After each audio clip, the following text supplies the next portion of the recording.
Golfers, one of the biggest issues we do see on a daily basis with a lot of golfers that get the club head inside the hands early on is when we swing the club back, we create too much forearm rotation. So if you think about the shaft position, the club head relative to the grip end of the club head severely gets inside the hands, the shaft of the club gets too low compared to the right forearm, and my left hand gets too high compared to my right hand. So from there, left arm gets really low across the chest. We get this laid off effect as we start into the downswing. For us to get back to the golf ball, you're going to see that shaft start to steepen. So left shoulder is going to drop quite abruptly.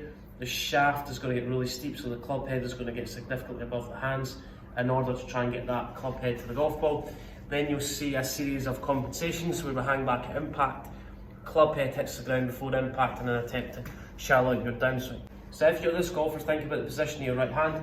As we swing back, we don't want to get the right hand too much underneath the left hand. Swing it back, we're just trying to apply a little bit more pressure with the right handle on the golf club. Right hand stays more on top from there, and I'm going to try and feel like I hinge the club above my forearms in the takeaway. The club hinges a little bit higher compared to my right forearm, so we're going to add a little bit more hinge. So right hand more on top, club head stays out, hands stay in.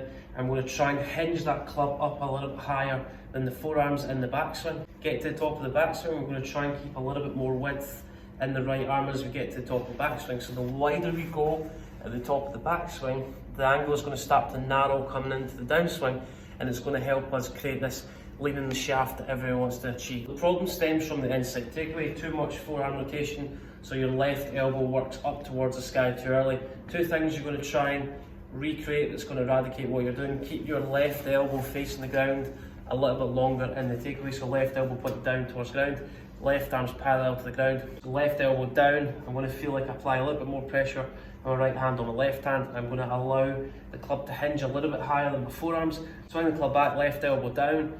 I'll apply a little bit more pressure with your right hand on your left hand, so think about right hand staying more on top of left hand. That's going to allow the club to hinge up a little bit quicker into the backswing. It's going to create this feeling, instead of the left shoulder rising, the hands get really low. Think about left elbow, left shoulder down, right hand more on top of left hand. Swing the club to the top of the backswing. I'm going to feel like my right hip goes up and back, so I feel like the pressure's loading into my right heel, and then from there my left shoulder's going to move down across. Then as I come back into the impact position, there's going to be a slight lateral shift to the left. That's going to allow me to move my pressure into my left side. Then through impact, my pelvis is going to open up first, and then my shoulders are going to come into the equation, then the arms, then the club. So if you struggle with an inside takeaway, just think about left elbow staying down towards the ground for longer. Apply a little bit of pressure with your right hand on the top of your left hand, hinge your club up a little bit quicker. So think about the grip end of the clubs go down ahead of your right foot. Swing to the top of the backswing, hinge your club up so the shaft's above your forearms. Left shoulder down, right shoulder up, hands are a little bit higher. Weight's going to shift into the left side. Lower body's going to open up first.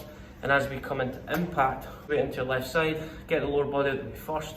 And then through impact, is try and get your right shoulder and right hip past the golf ball. That's going to facilitate your weight transfer into your left side and improve your impact condition.